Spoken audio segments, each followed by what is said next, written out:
Nakahiga ako sa kama at pinikit ko ang mga mata, ngunit hindi ako makatulog at sa aking gulat,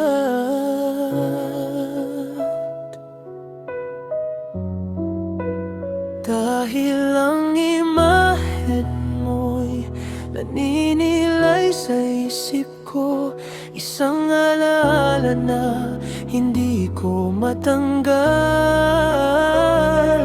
Nananaginip ako sa'yo, napakalapit at napakalayo. Ang yakap mo, napakainit at napakamahal.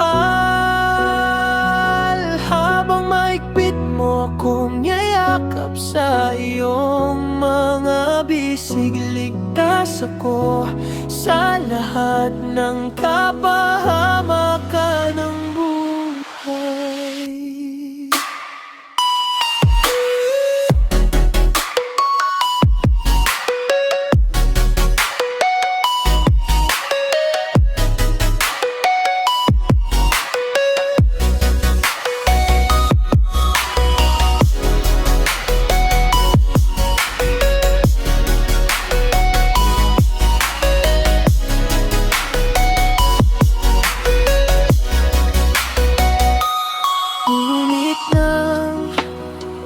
Magising ako, wala ka na ron, at naiwan akong nakatitig na walang laman ang mga mata, sapagkat kahit hindi ka pisikal na nasa tabi ko, ang presensya mo sa puso ko ay mananatili magpakailanman.